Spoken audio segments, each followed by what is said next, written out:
So first of all, Jerry, thank you so much, Pat. Thank you so much for the introductions as well as the introductions as well as the opportunity to be here today.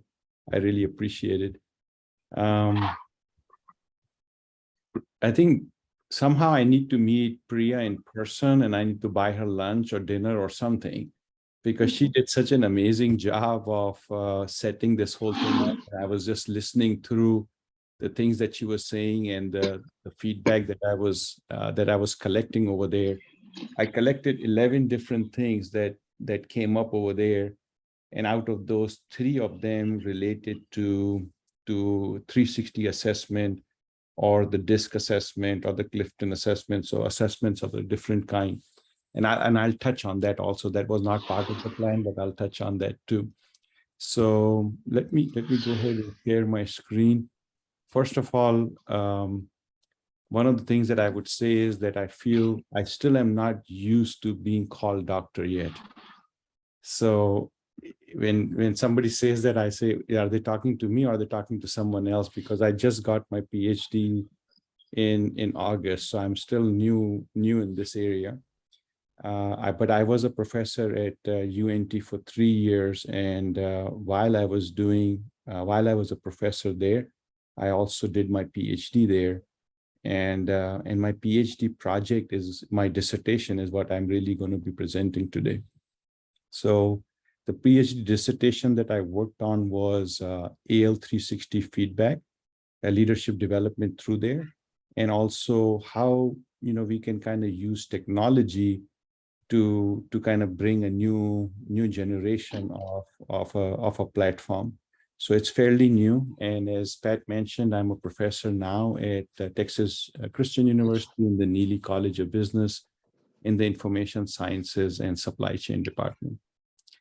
So Pat kind of already mentioned my background a little bit, so I'm not going to go through that a little bit, but just to kind of set the stage for that, I started my career as an engineer, and my wife still kind of says that I don't know what I want to do as I grow up. So I kept on changing roles throughout my career. And but the last role that I had before joining UNT was I was an executive coach. I started Sunborn in 2009, and then in 2014 I started as Vantage, and I was actually working as an executive coach, and I was using DISC or social styles as one of the tools, and then I was also using 360 assessments to do executive coaching, and that really was the foundation that I used to be able to, kind of pick my dissertation topic. And at UNT, I think May, Lynn, and I connected there when I was at UNT. At UNT, I actually was brought in over there without a PhD to work as a professor because they wanted to launch something what is known as experiential learning, where we work with industry partners for applied learning into the classroom. So I helped start that program at UNT, and they offered me a position over there, and I ended up, working on my PhD from there. So leadership is a rare commodity. I don't know how many of y'all agree with me on that or not. What do y'all think? Do y'all think that leadership is a rare commodity? Anybody? I agree. I think most people are managers, not leaders. Yes. Absolutely. Yeah. 100% agree. Totally agree. So thank you for sharing that. So one of the ways that when I buy stocks, I actually look to see who is the leader in the organization when I'm buying my stocks. And when Steve Ballmer, basically said that he's going to resign, I asked my wife, Farhana, I said, Farhana, can you go in and buy Microsoft shares? And she goes, who's going to be the new CEO? Do you like the CEO? And I said, well, I don't know about who the new CEO is going to be, but whoever is going to be the CEO is going to be better than that idiot. And I mean, those were just the sentence that came out of my mouth. And at that time, the stock price of Microsoft was $26. And right now, even in the recession or in this time where all the stocks have taken a hit, I think it's like $230 or $250. So, it takes a leader, and Steve had all the ingredients. He really didn't, Satya didn't come in and said, okay, we're going to transform everything. He just kind of said, whatever pieces we have, we are going to focus on that. And we're going to just kind of build from that. So I do believe that leadership makes a difference. And everybody else does too. I mean, when you look at it, universities, basically put a lot of emphasis on leadership. Executive education is a new branch in business colleges that, draw in a lot of revenue for universities. Executive education is very lucrative. When I started as Vantage and I started doing that, I honestly was playing golf 3 or 4 times a week. And I was still kind of doing okay by, doing executive education. So it is very lucrative.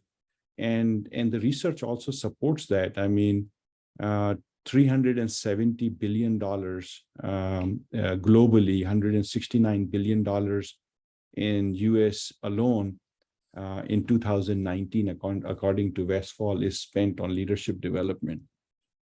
So if all that money is spent on leadership development, then assuming that, everything should work pretty well, but does it? In your opinion, and Priya actually set up the stage for me so well. Somebody in that, think tank kind of talked about why do people quit? And so whoever said that, can y'all please share that again for those people that were not in the think tank? Why do people quit jobs? Do they quit the company or do they quit the manager? Their manager. The manager. Yep. So a lot of the times, and I have been around for 34, 35 years. And I feel like that, when I have had the right mentor and when I've had the right person coaching me, guiding me, my director or somebody in the organization, I have felt so blessed. I mean, I would go home happy. And then when I've had a person that might be a micromanager or somebody that, for whatever reason, that has been probably one of the most miserable times in my life, at that. Can y'all relate to, can any of y'all relate to that? Yep. Yeah. 100%. So managers do make a difference. All this money is spent on leadership development. What's going on? Why aren't we, developing, the right leaders? So this is one of another research. So my dissertation was focused around that. So I'm kind of pulling some of the slides from there. And one of the reasons is that according to research, that there is no general model of leadership development. Like I am not PMI certified, but I got Green Belt certification back in the 90s. And then I was a CIO at Global 360. And as a CIO, we always use like frameworks, like this is a framework and this is the framework that I'm going to use to be able to, kind of deliver or improve or continuous improvement or whatever we want to do. But one of the challenges is that there is no good framework for leadership development. So that's one of the challenges. The second thing that, I would like to point out is that Burson does a really good job of DDI global research, which is conducted over, in this case, in 2021, it was conducted over 1,742 companies. And based upon that research, 55% of the CEOs identified developing the next generation of leaders as their top challenge. 84% of chief HR officers basically identified developing employees' leadership skills as their number one priority, while only 11% of the respondents are confident that they can fill a leadership role as part of a succession plan. So these numbers are kind of a little bit challenging to me.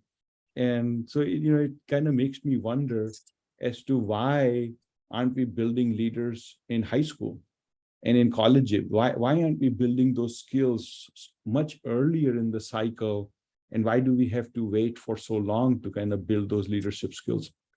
And another research day in 2017, in his study, he basically talked about that leadership has emerged as an active field of theory building.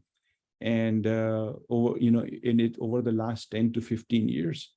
And whereas leadership per se has been around forever, like the first theory, and some of the leadership theories are not even valid anymore. Like the first leadership theory was a great man theory. So at that theory basically said that the only way you're going to become a leader is if you're a man, and if you are, and you had some certain characteristics around that man. So, I'm sorry. So anyway, so point that I'm making is that, leadership development is a challenge today. And I have been at it for a while. I wrote this book, Cultivate Your Leader, I don't know, about 5-6 years ago. And this book has nothing that I would say is new. There is nothing that I would say that, I bring to this book that is a new theory or a new concept. Like one of the chapters that I have in there talks about personality profiles. I use the example of social styles in there. But I also do DISC, and I've also done social styles. But I would say that, I got inspirational books. I use those books. My twist on this is two things. Number one, my twist on it is, how do you apply this? And what are some of the things that you can do to apply this? And the second thing is that we basically, kind of bring in examples that I think people can relate to, or at least the feedback that I get from people is that I like the application, and I also am able to, relate to the examples that are in the book. And we have also, and because I had started Sunborn and I have access to some developers, we also built a mobile application, which is again free, that you can download and you can, use to apply the things that we talk about in the book. And the reason I'm bringing it up is because I would like you to do an exercise. I know that this is not in person and I don't have a handout, but I would really like you to either take a pen or paper, or just kind of look at this diagram and mentally do this. What I would like you to do is I would like you to observe this life circle and cross out any of these things that are not important to you, like coworkers or financial or health. Anything that is not important to you, mentally check that out. And for the rest and replace it with something that is more important to you. And once you have done that, I would really like you to, on paper or mentally, just kind of rate that area. So as an example, on a work, if you're extremely satisfied, then make it a 5. And if you're extremely dissatisfied, then make it a 1, or somewhere in between, and shade that. And I'm going to give you like 60 seconds to do that, but I would really like you to do that.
Bill, did you get a chance to do that, sir?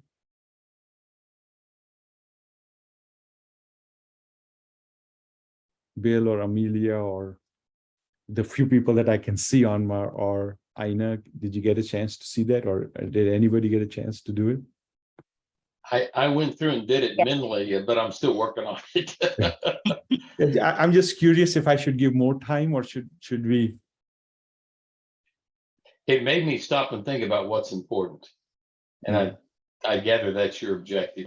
I crossed off a couple of things that are less important, and then I replaced them. So if spiritual is important, it'd be on here twice, right?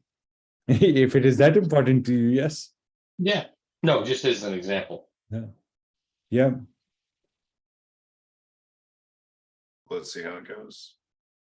I'm sorry, say that again. I would say I think people have had some time to think about it. Yeah. So as an example, I mentioned earlier in my discussion that, I used to play golf 4 times a week when I was doing Advantage and I was doing executive coaching. Guess how many times a week I was playing golf when I was doing my PhD and teaching as a professor at UNT? 0. 0. So my friends went from like being a 5 to a 1. Like I was seeing them every weekend. I was playing golf with my friends or something. But at that time in my life, I was okay with that being a 1. So the point I'm making is that even if your shading comes out to be 1 in some area, and if you're okay with that, then it's okay. The whole point of this exercise is to just kind of understand what are the things that are important to you and to create that awareness of how you are doing on those things that are important to you. Did that make sense? Yes. What I said, did that make sense? Okay, great. So that is a perfect segue for a 360. And out of the folks that were doing the 360, they were in the think tank that were discussing it. Greg, first of all, thank you so much for your service. I don't know if I didn't catch it, if it was in the Air Force or in the military, but thank you for your service. And Greg, are you still there? Yes, I'm here. It was the Air Force. Thank you. With the Air Force. And Greg, did you do your first 360 with the Air Force? No, my 2 360s were both with my current employer. Current employer. So yeah, I know that in the research, one of the things that I found out was that the services does a really good job of providing 360 assessments to build leaders. So that's why I was curious on that question. But the way the 360 is, and Greg did a great job of explaining the 360, so I'm just repeating now what Greg said. But in a 360 assessment, what happens is that the leader does a self-assessment for themselves, and they basically kind of say, okay, this is how I see, based upon the competencies that are important to the organization, or the 360 assessment that is being done. And we'll cover that in a second. And then we also kind of give it to others to be able to say, okay, how do you see the leader, performing on these competencies? And based upon that, hopefully we can create some self-awareness as to where the leader needs to grow. What I said, did that make sense? Or do I need to repeat that?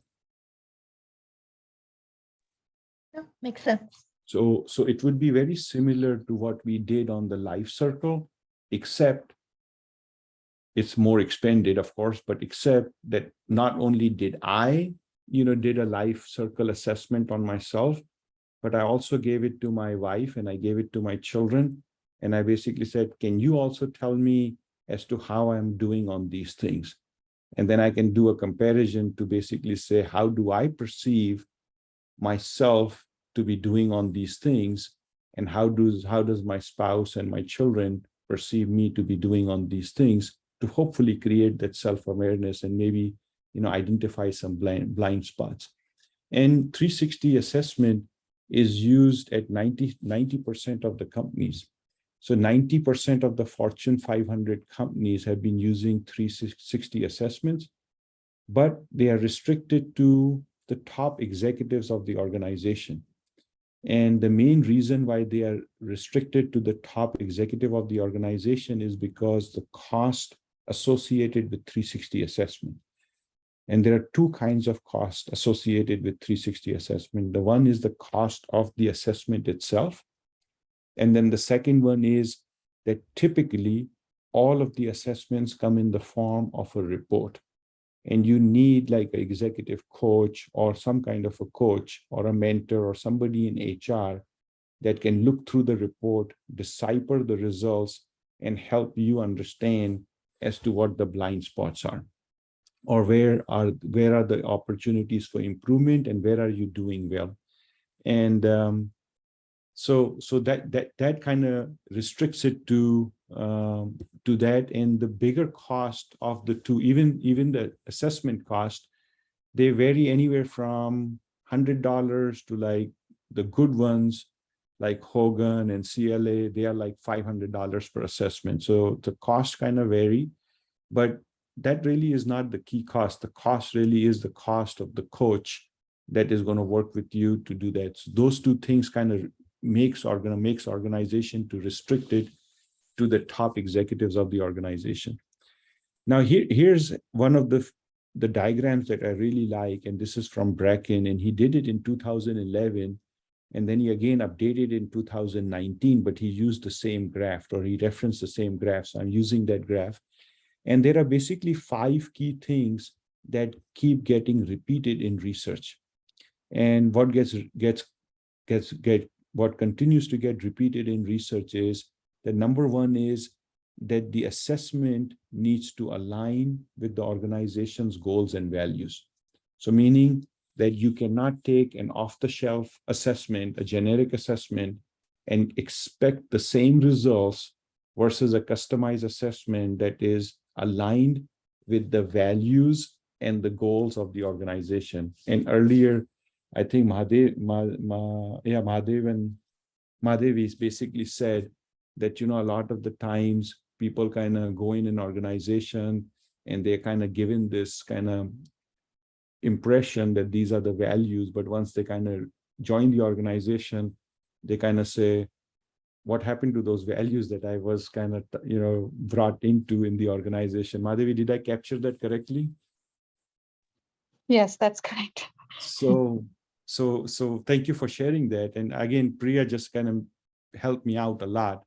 But so the assessment needs to be customized according to research. Assessment needs to be customized to the values and goals of the organization.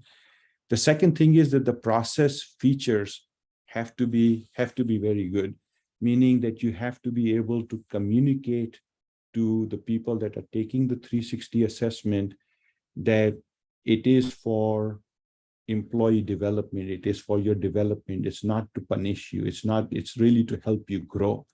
And a lot of the times that communication is missing in the organizations, according to research. And the third thing is the rater characteristics.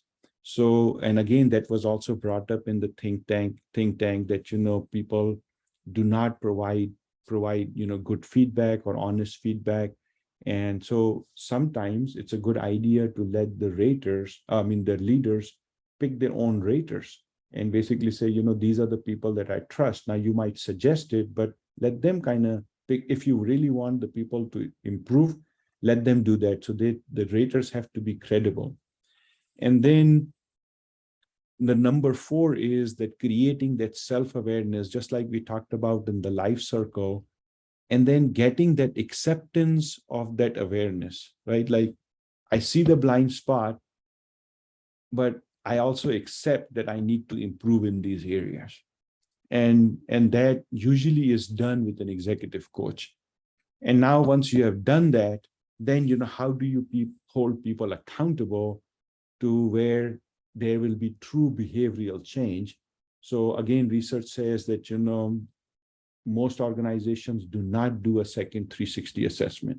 Like Greg, I'm sorry, I'm kind of using you, but Greg kind of mentioned he did one and then he did the second one 10 years later.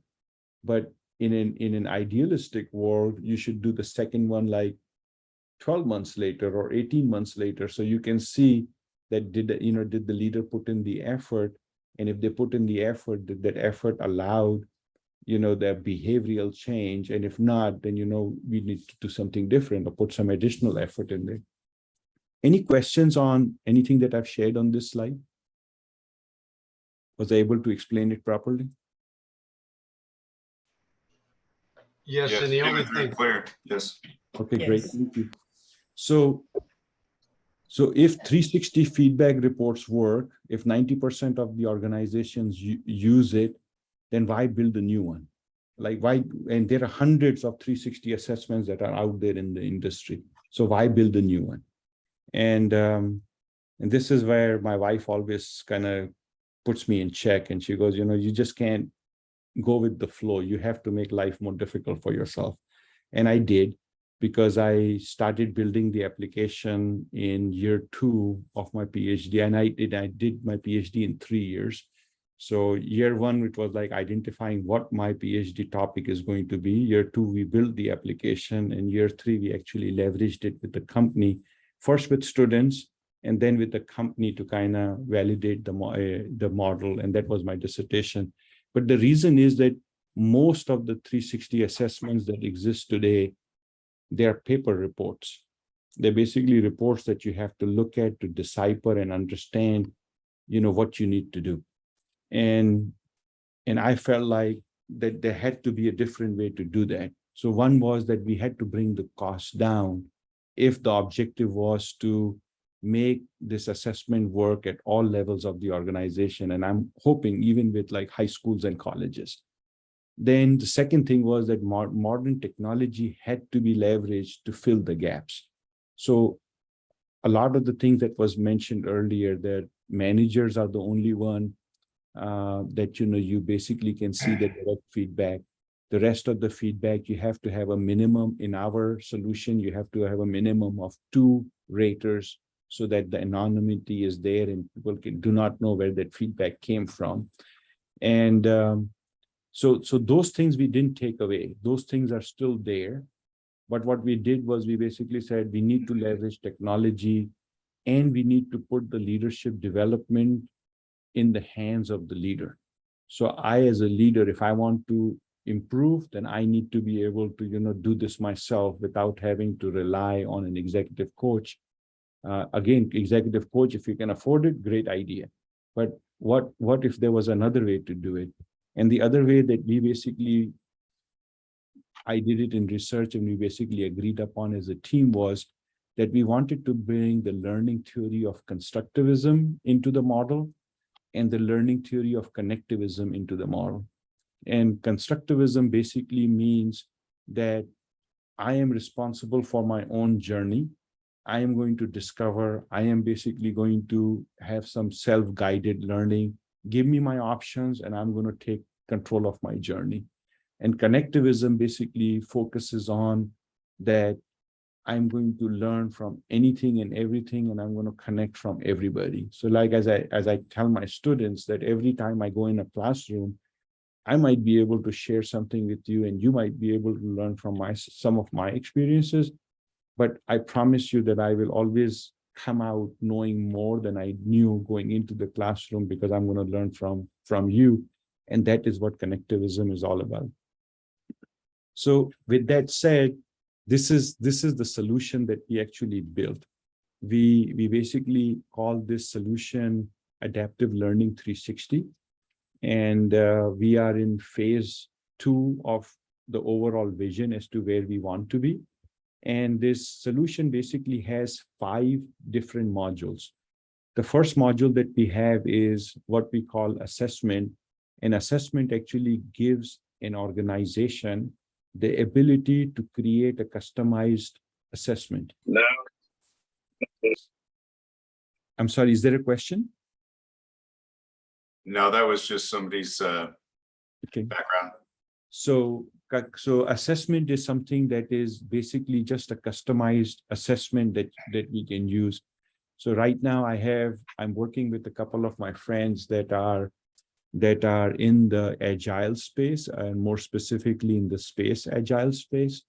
And they actually are building a custom assessment for agile, and they want to be able to kind of use it with their clients to kind of measure or create awareness of where their scrum masters are in their journey, and where they need to focus to learn. So, and you can do that in this tool.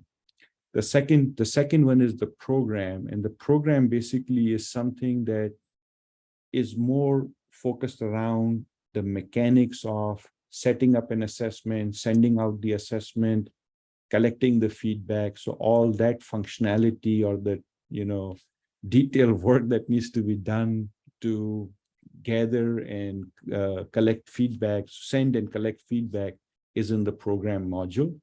And then analytics is basically a module where we basically decided that we are not even going to have a report. Everything is going to be online, because that's the way we feel like the direction should be. And a user should be able to look at the reports in a dashboard type environment and be able to create their own self-awareness. And then if I'm sorry, I should have mentioned it, and I'm just going to go back to do that. In this diagram over here, this kind of right between 4 and 5, under accountability, it basically says it goes into the HR system. So yes, if you have that, we can do that. But if you don't have that, if your organization or you don't have that capability, then we don't want you to say, okay, I did this assessment, what happens next? Like, what do I do next? How do I improve? So this is what most of the 360 assessments do not have. They end at the report. We have actually built a module in there known as personal development planning. So the PDP is where the person can actually identify, now that I'm aware where I want to improve, what is my plan and how am I going to improve? And community is the last module. The community is where we can actually create a community of people that can help each other and push each other improve. So the concept is like peer-to-peer. If I want to lose weight, if I don't write a goal, it's probably not going to happen. If I write it down, it might happen. But if I have an accountability partner, the chances are that it's going to happen even more. So the community is that kind of a concept. Like, how do we create the peer-to-peer community where people can hold each other accountable and help them achieve goals? And so far, we have basically used 3 of these modules: assessment, program, and analytics, with an organization for my PhD dissertation. And then one company is using the personal development plan. And we have tested it, but nobody has been using community yet. So I'm curious to see how that one will pan out. Now, in the solution, we basically have 5 different assessments over there. We have an assessment that is for career readiness, and the target audience for that is students. Then we have assessments that range from a high performer to a manager to a director, VP, to an executive in the organization. And all these assessments are common, meaning that they have the same 12 competencies. The competencies are basically accountability, problem solving, communication. Do you have a learning mindset? How do you work as a team? Are you able to deliver results? What are your leadership qualities, and how do you do that? How do you build relationships? What are your technology skills? How do you innovate? Do you have the customer focus? And are you able to lead change? So these are the competencies that we have built and in the standard assessment that we have in the solution right now. And underneath each one of them, there are questions, and the total questions add up to 60 questions.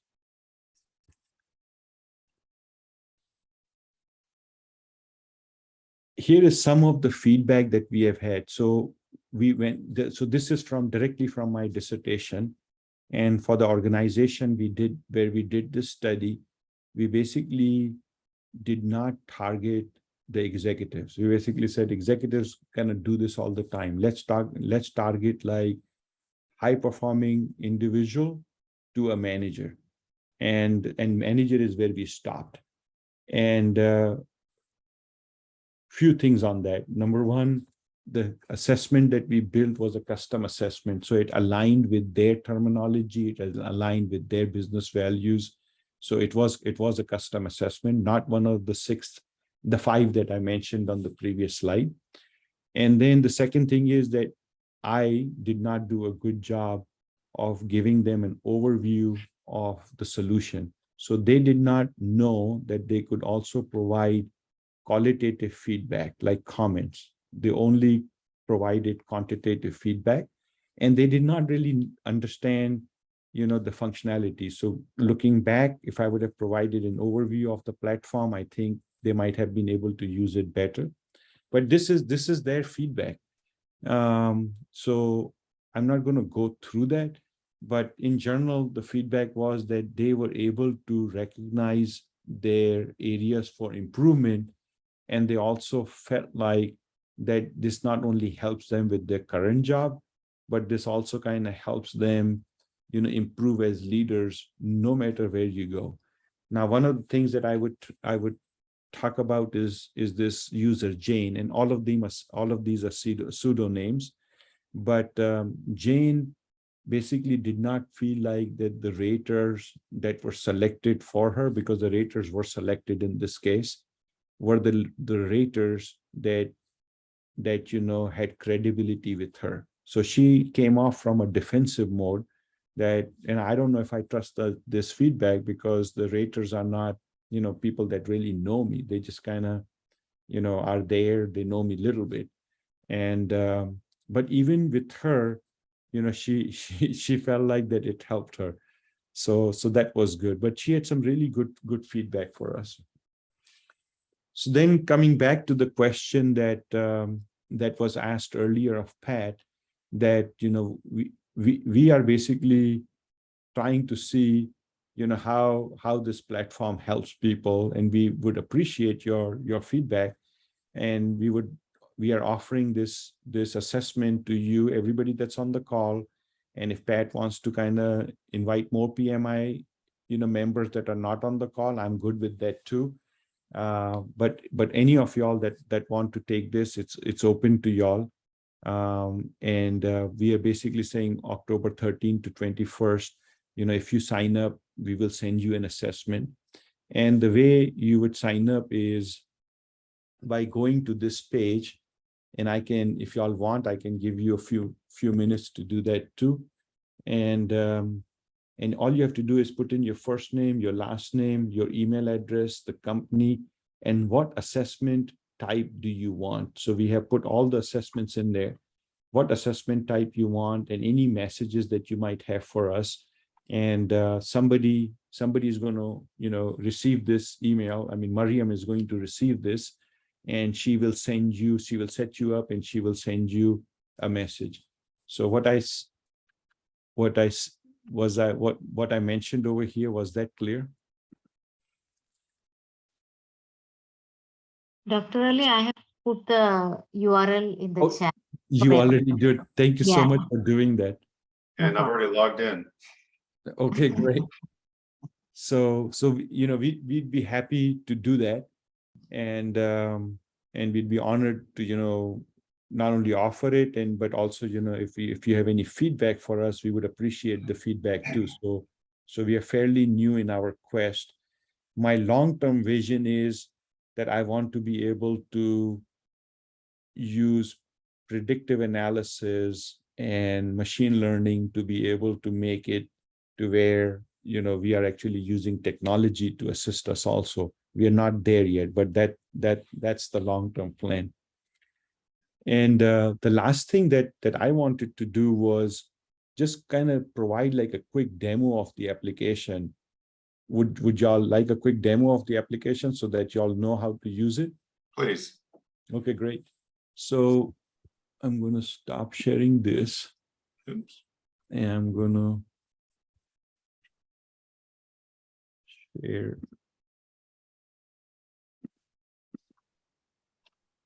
Oh, I was already there. That assessment type, career ready is for somebody who's looking for the next progression, is it? No, career ready is for like college students. Okay. High school, college students, so let me walk you through it real quick. So high potential is somebody that does not manage any people. and they basically are looking to, you know, kind of move to the next level of managing people. Management would be somebody that manages people, like they have direct reports. Leadership would be that they have direct reports and indirect reports. And an executive would be like a C-level executive in an organization, or a VP of a business unit or something like that. Was that okay? Yes, that helped. Okay, great. So let me quickly provide a demo also real quick. And then I also do want to address some questions that had come up in the previous discussion. So at least I can touch base on that. So when you log, and I am logged in as a coach, so my view is a little bit different than the view that you would see, because you will only see yourself on the dashboard. But if you were a coach and you had access to everybody else's, in that, like, we are going to create a cohort of everybody that wants to kind of do this now, and we'll put everybody in the same group. So you will be actually in one of these grids over here when I log in, or when Mariam logs in as a coach. And when you're seeing this coach screen. So as I go in as a coach, and I basically say I want to set up a new program, I basically set up the program name, I put the start date, I put the end date, I put the assessment type, and I also, assessment type is leadership, and which assessment in leadership. And we are working on another assessment that is for the word is escaping my mind. So when it comes back, I'll mention it. And also, is it a longitudinal assessment? And do we want it to be in 12 months or 13 months or 10 months? But it has to be at least more than 8 months. And so when you do this, you're not getting one assessment, you're actually getting 2 assessments. So you're going to take an assessment now, and then whatever Mariam puts in there, and y'all can guide me, let's say 12 months, you will actually be prompted to take the assessment again in 12 months. And then over here, should the mentee be able to invite the rater? So meaning that if you decide to do this assessment, should you be able to allowed to invite the raters, which is my preferred option.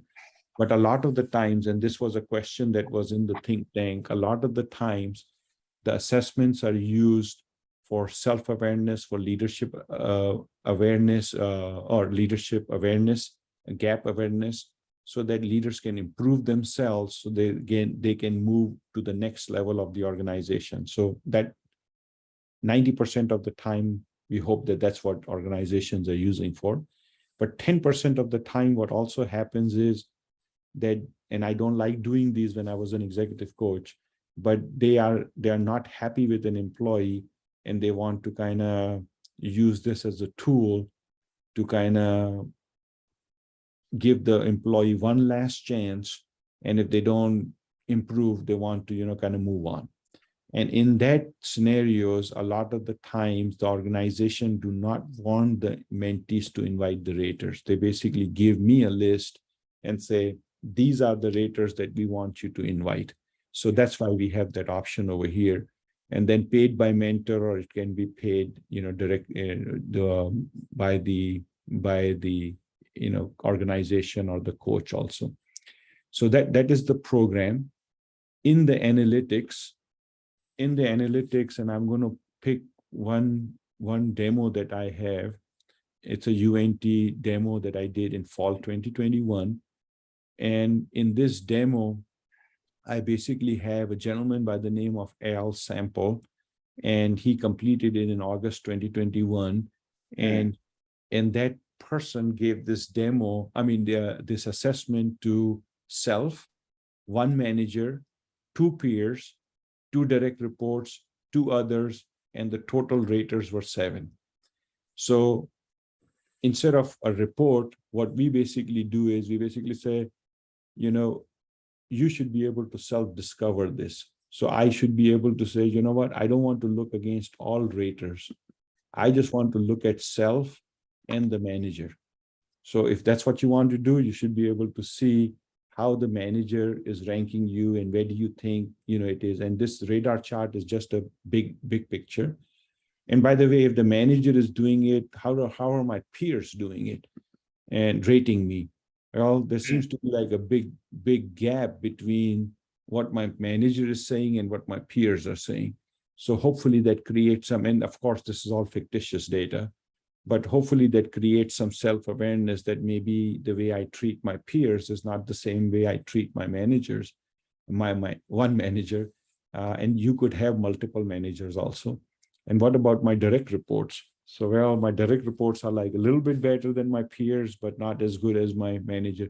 So you can create that self-awareness at a very high level, looking at these competency summary.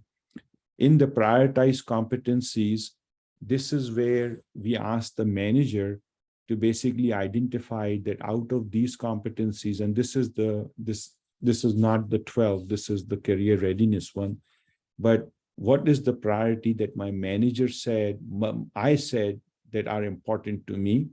And what did my manager say are the priorities that I should be working on? And where are we aligned and where are we not aligned?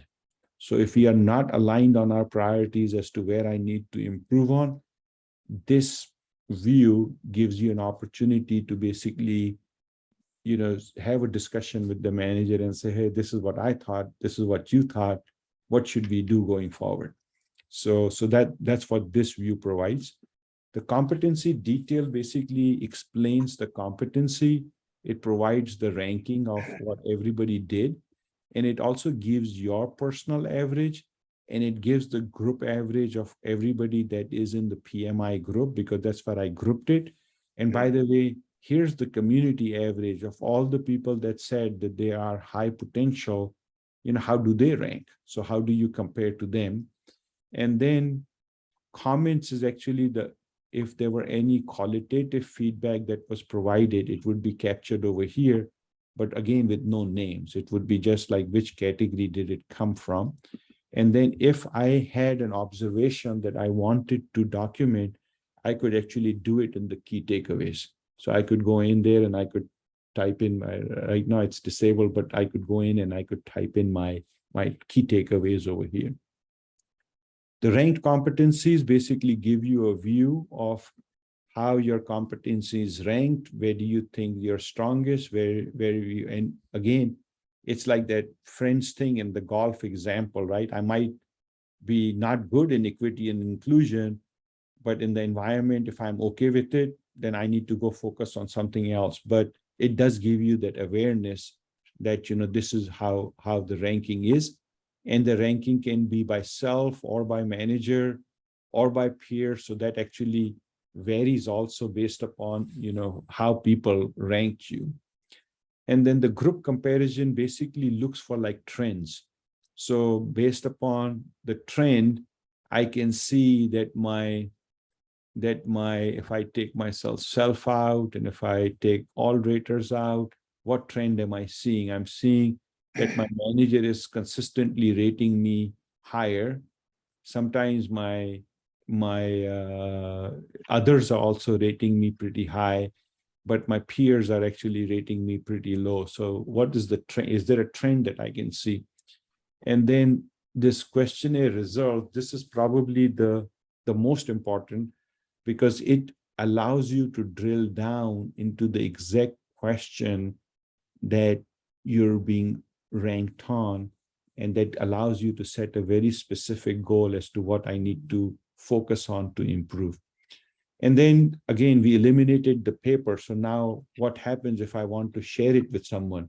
I just go to share over here. I take this link, I copy this link and I send it to them in a text, an email, whatever, and they will be able to look at the results without having to log in. So that's how we basically share this information.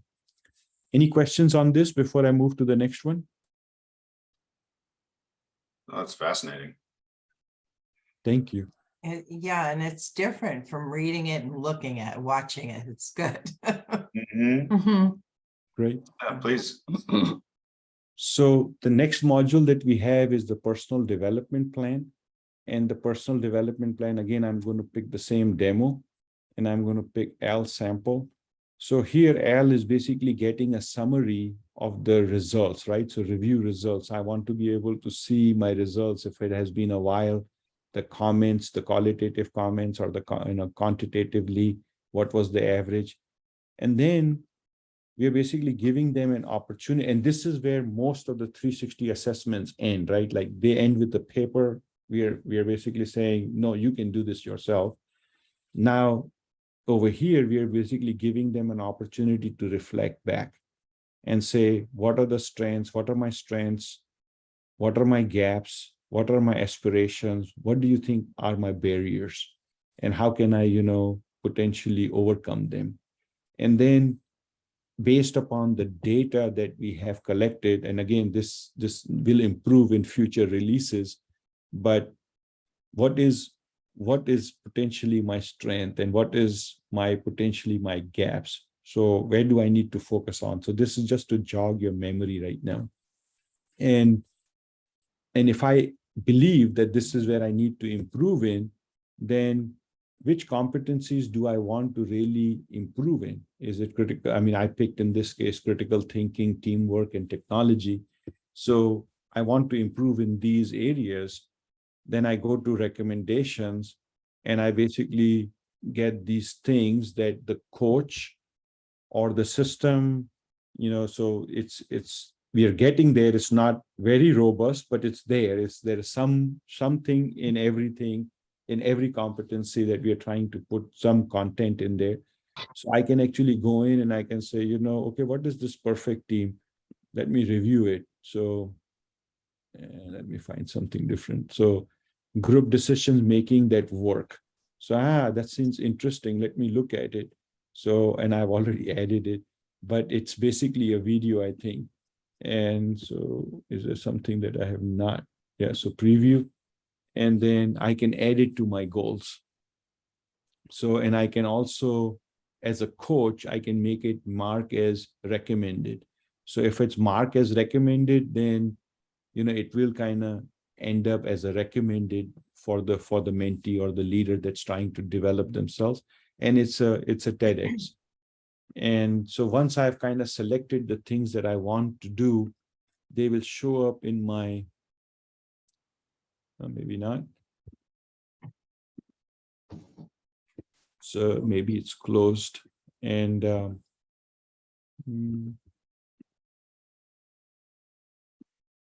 so I haven't used this for a while. Maybe it's closed, that my goals have been closed.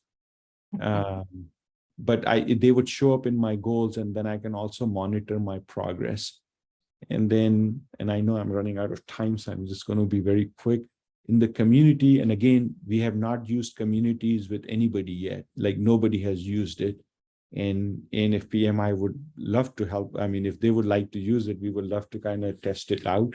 But community is basically where I would go in, give a community name, the programs that I want to put in that community. So it can be one program, it can be multiple programs, and give it a description. And is it public or is it private? So public could be that anybody that is on this system can actually see what is going on in this community. And private is only the groups that I selected, can do that. But once I set up this community, then I can actually have discussions and I can help each other, and I can create groups and so forth within that. So you can have feeds in there, you can have it by competencies and so forth. And the last thing that I want to show you is the assessment. So this is again something that we bring, I think, that is a little bit unique. And these are the 5 assessments that we have talked about. Now I can actually use any one of these assessments, or I can go and create a new assessment. So if I go into this assessment, it will give me all the competencies that I mentioned in the PowerPoint. And here are all the questions that are in that. So in accountability, it is actively seeks out and gives criticism and uses it to improve immediately, accepts organization shortcomings and works to fix them. And in problem solving, these are the questions. But you know what? I don't like these questions. They don't pertain to me or my organization, or I don't like these competencies. So I can actually go in and I can modify the template. So I can give it a different name. I can give it a different description. I can put it in a leadership or a career readiness. And the one that was escaping me, we are working on emotional intelligence assessment now. And and then again, is it public? If it is public, then if anybody that is on the system, whether it's PMI, whether it is Safe Agile, whether it is, organizations that are, not even I'm associated with, they could benefit from this. So because I believe in that constructivism, like we all help each other out. But if it's private, if it's like my secret sauce and I only want to use it for myself, then you make it private. And then you can go in and you can change the Likert scale to whatever the Likert scale you want it to be. You can actually go in and you can say, you know what, for this assessment, I want manager, I want peers, I want direct reports, I want others, but I don't want customers, I don't want faculty. And so then that becomes your peer group. And competencies, I can go in and I can change any competency. I can change any question that I want. If I want a question from a bank, I can go in and select a question from the bank, or I can go in and type my own question. I can add a new question, or I can, modify an existing question, and then I can publish it. So that was a really quick overview. We have a question about how long the information is available to view. Once somebody sets one of these up. Forever. Forever. Yeah, Okay. so I basically have no intentions on saying that, you have to, so we do sell it, not to the attendees over here, we do sell it, and we have basically priced the assessment at $149. But once you do that, you basically have access to the platform forever. So 12 months later, you're going to get another, or 12 or 8, whatever the coach decides, you're going to get another assessment, and you're going to be able to see if there was any behavioral change, because you're going to be able to compare the first assessment with the second assessment and see if there were improvements or not. But, if you wanted to not take another assessment ever, and you just wanted to benefit from being on the platform or being able to look back at your data anytime in the future, you could do that. Or, you wanted to take another assessment, you could do that. So, but we basically, the intention is to really make it open for all the time, once you've taken one assessment. So Zain, where do you hope to take this application? Pat mentioned that you were going to apply machine learning and AI to its development. Yes. What are your hope for results? So my mission really is to help build leaders. And my objective really is to be able to leverage technology to do that. My PhD was in educational technologies. So I did my PhD in that. And but right now, where I'm at today, I just want to make sure what we have, we put it in the hands of the users, let them experience it, let them give us feedback. We make sure that we have a good product, and then hopefully make it to where it's self-sustaining. So then we can, take that investment and invest in building it better. But I really want it to be more like Spotify. So okay. I want the users, I want to be able to create a data lake. I want to be able to say, based upon this user and others that were like this is what others have liked. Would you be interested in doing this? That's where my dream is. All right. Very good. Do we have any more questions for Zain?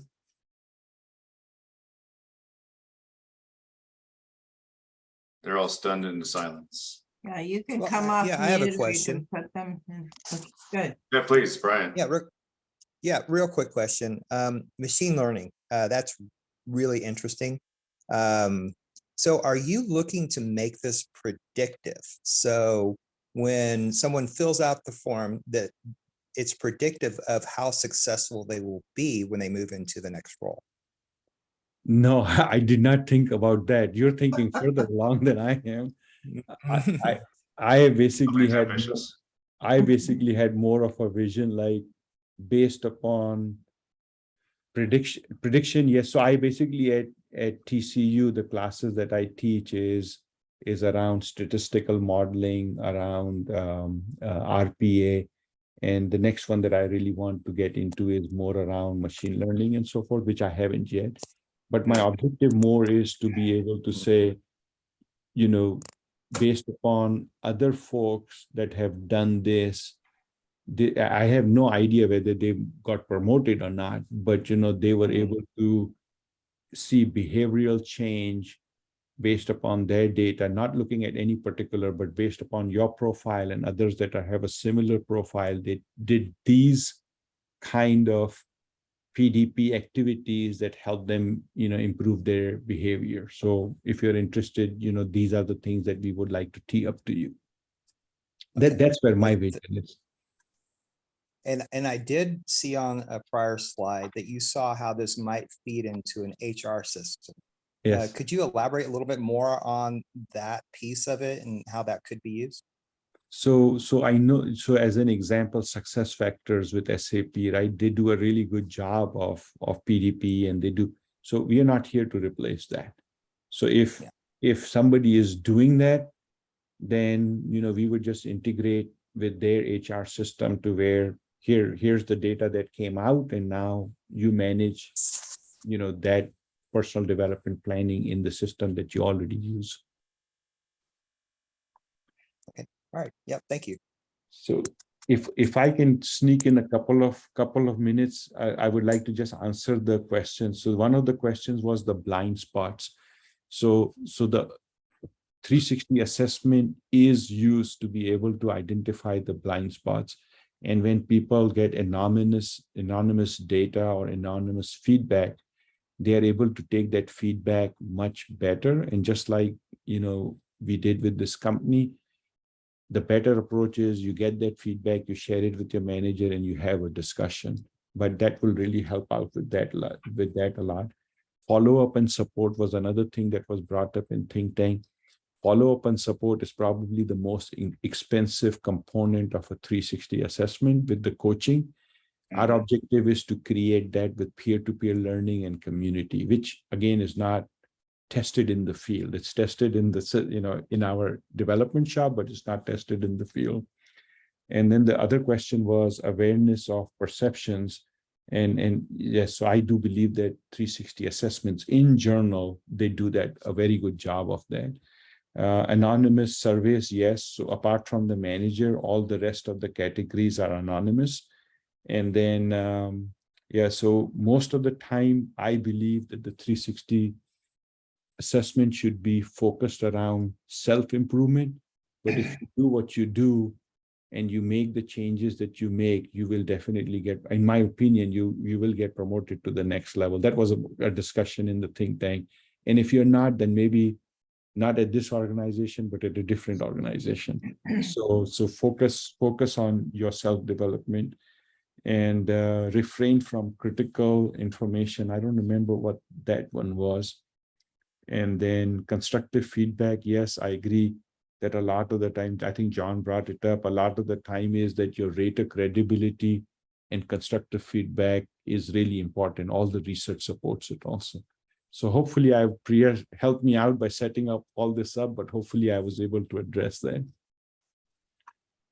I think it was a fascinating discussion. Yeah, it was great. It was really Great good. discussion. Appreciate it, Zane. Are there any other questions for Zain? Well, if there aren't, I want to thank you for coming, and Indeed. this was really terrific topic. We really enjoyed it. Everybody seems to be kind of really listening and paying attention, and that's really good. There's not a lot of in and out and when's this over or anything. So I think that's wonderful. So thank you so much for spending your time and also taking the time to show us how the tool works and offer, the tool for use. in a complimentary way for the membership. So we will give you a copy of the recording, and if you're okay with it, we can post not only the recording and your slides on our members site. Absolutely. So they can, see that, or, listen to something that they might have forgotten. So I do have a short survey I'd like people to take before they leave us. And then I'd like to remind you that next month we have the November 10th not think tank, but the next dinner meeting, and it's in person this time. So anyway, and anything else you have to say, Jerry, or No, Priya, or drive anything? home safe. Don't trip over the cat on the way home. Okay, well, I will post this poll now. And All right. you could see it on the screen. I I've hope. got mine. Okay, very good. And Pat, I'm going to leave before I see this, that I was not well received. So I'm going to leave. But thank you so much. Thank you so much for the opportunity. I really do. Oh, you're appreciate it a very lot. welcome. Thank you for spending the time with us. We really appreciate it. My Thank you, pleasure. Zain. And I think Sunborn, the person that joined, is Mariam. She's based out of Pakistan. And it's at I 7 o'clock. wondered if it was, yeah. Mariam, is that you? Yeah. Whoever it is, they're on mute. So, but anyways, thank you so much for the opportunity, and I'm fortunate to have had this opportunity. Thank you. Okay, Okay. Bye now. thank you. All right, how are we looking on the survey, Pat? Okay, we have, let's see, we have 51 of 65, so we're almost, we're up to 82% right now. Just give a couple more minutes. And somebody asked about the PDU. The We codes. will be sending, we will be having the registration team post those if you asked us to. If you didn't, we will, after we look at all the attendance and everything, we will send them out. The codes. Up to 95%. That's pretty good. Yeah. Okay, I think that might include some of us. So here, I'll end the poll. And here's the results if y'all want to take a look.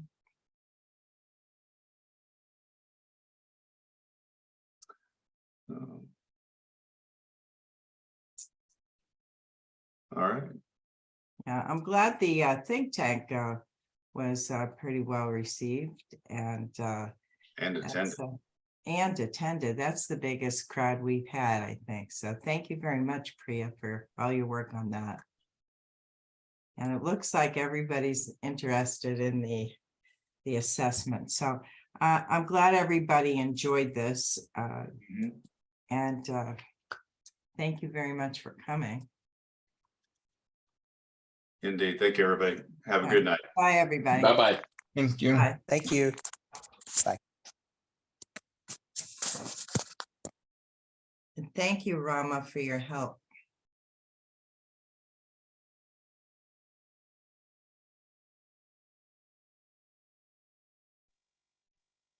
Have a good night. Yes, good night.